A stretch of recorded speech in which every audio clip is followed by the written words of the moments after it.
যথেষ্ট পরিমাণে বেগুনও ধরেছে। 2-3 বার বেগুন তোলা হয়ে গেল বন্ধুরা। যদিও বেগুনগুলো ভীষণই ভালো, একটুও পোকা নেই। আর আমি কিন্তু কোনো কীটনাশক ব্যবহার করিনি বেগুনে। তো এইভাবে বেগুনের প্রচুর ফুলও আসছে এবং 1 লট করে বেগুন হচ্ছে। আর আমি ওদেরকে সার দিচ্ছি, সার বলতে জৈব সার, এবং তারপরে আবার ফুল এসে যাচ্ছে। তো এইভাবেই কিন্তু বেগুনগুলো আমি ভালোই পাচ্ছি।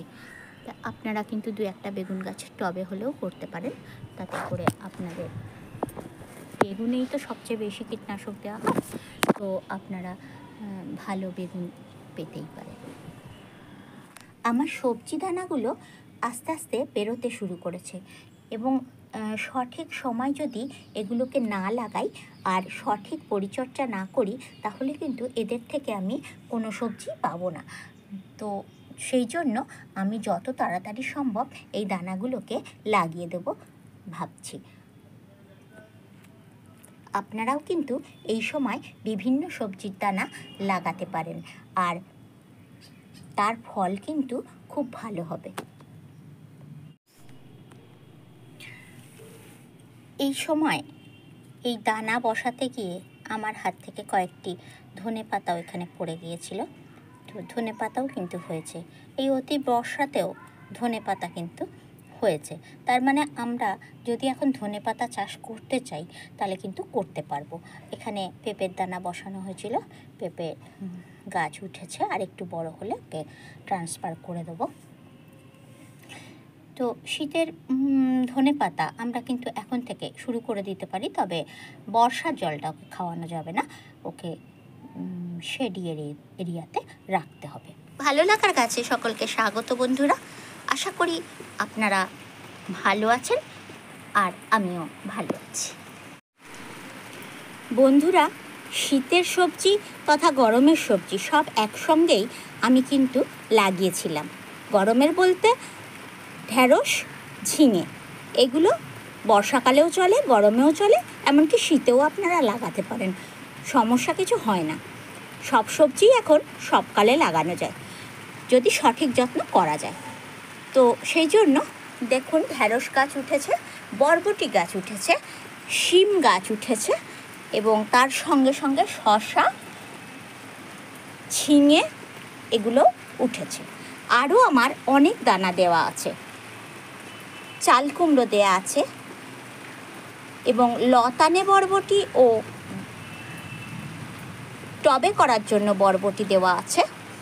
লতানো শিম, আবার স্ট্যান্ডিং শিম, সেটাও দেওয়া আছে। তো এগুলো আস্তে আস্তে উঠবে।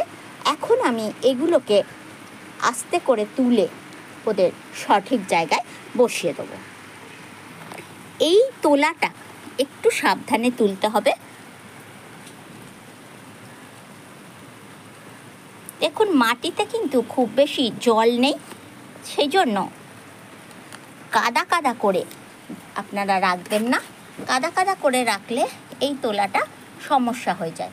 এই রকম মাটি সমেত, শিকড় সমেত যদি আপনারা না তুলে বসান, তাহলে কিন্তু গাছটা হবে না। সেই জন্য কাদা কাদা করে একদমই গাছগুলোকে রাখবেন না।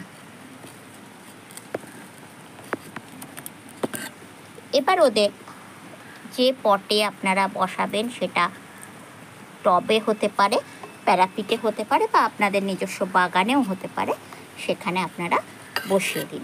আগে চারাটাকে আপনারা বীজটাকে জার্মিনেট করে নিয়ে, তো চলুন এগুলো আস্তে আস্তে লাগিয়ে দিই, তারপরে দেখাচ্ছি। সবজি গাছের গুটি ধরার সঙ্গে সঙ্গে আপনারা যদি এরকম হাত পেতে রাখেন, তাহলে দেখতে পাবেন যে প্রচুর পরিমাণে ফসল ছিদ্রকারী মাছি এখানে ধরা পড়েছে। তাই সবজি চাষ করলে অবশ্যই এরকম ফাঁদ আপনারা পেতে রাখুন, আর এরকম সুন্দর সবজি আপনাদের গাছে হতে থাকুক।